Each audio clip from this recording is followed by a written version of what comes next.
Meus cumprimentos. Hoje nós vamos falar sobre assédio eleitoral e em que consiste.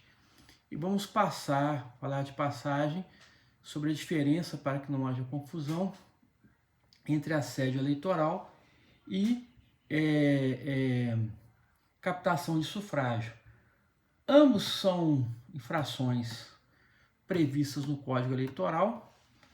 Evidentemente, aliás, não tão evidente para todos, o assédio eleitoral é mais grave, né, ou visto com maior gravidade, né? E nós vamos explicar rapidamente por quê. Eu pretendo que seja um vídeo não muito longo. Ambos são infrações de mera conduta, né? Ou seja, não é necessário que a pessoa que praticou o fato obtenha o resultado que ela pretende, basta que ela pratique o fato para que se caracterize a infração. E por que isso é assim? Bom, primeiro porque ele já demonstrou a gravidade de sua conduta, sua incapacidade para ser, a sua incompatibilidade com o cargo que pretende ocupar. Em segundo lugar, porque como o voto é secreto, você nunca tem como apurar, não tem como apurar se aquilo se efetivou ou não, né? A captação de sufrágio está prevista no artigo 41 do Código Eleitoral.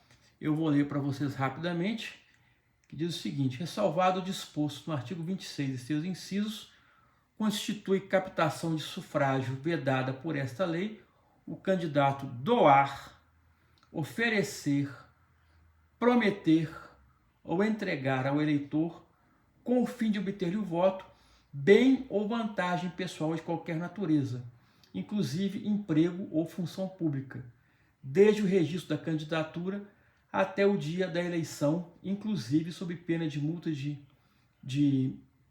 1.000 a 50.000 FIR e cassação do registro ou diploma, observado o procedimento previsto no artigo 22 da Lei Complementar número 64, de 18 de maio de 1990. Então veja bem, o simples fato dele oferecer, doar, prometer ou entregar, prometer inclusive emprego ou função pública, já constitui captação de sufrágio, e ele pode, além da multa, ter cassado o registro, né, ou o diploma, caso já tenha sido ocorridas as eleições e ele tenha sido eleito.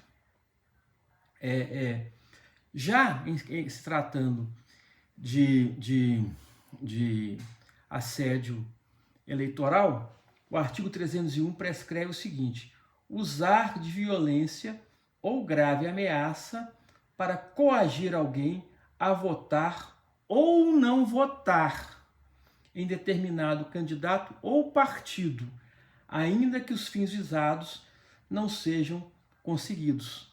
Pena até 4 anos e pagamento de 5 a 15 dias multa. Ora, são infrações de mera conduta, não é? Como eu expliquei, quer dizer, não precisa que seja obtido o resultado, e ambas são praticadas contra a liberdade eleitoral, né? Contra a liberdade política do cidadão. Quer dizer, nós temos, que é um direito fundamental garantido na Constituição. A liberdade, como em geral, é garantida na Constituição, e aí nós temos vamos dizer assim, um desdobramento dessa proteção à liberdade, que é a liberdade política, tá certo?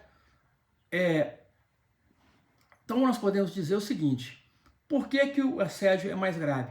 Porque nele pode se empregar violência, grave ameaça, uma forma de coagir, pode ser um patrão ameaçando de demissão, de perseguição do empregado, não é?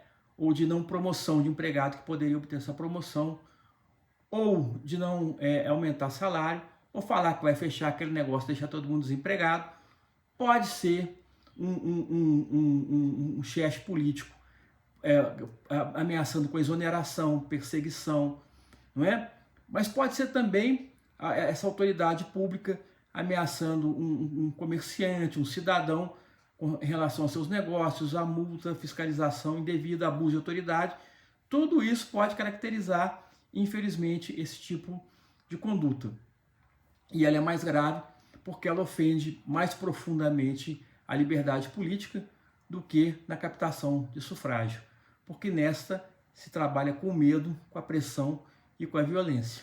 Pode ser inclusive violência física, pode ser até para impedir que o sujeito vá votar no dia, já que não consegue fazer ele votar no candidato que, por exemplo, aquela pessoa, aquele chefe, aquele patrão, aquele mandatário pretende. Então, espero ter ficado claro.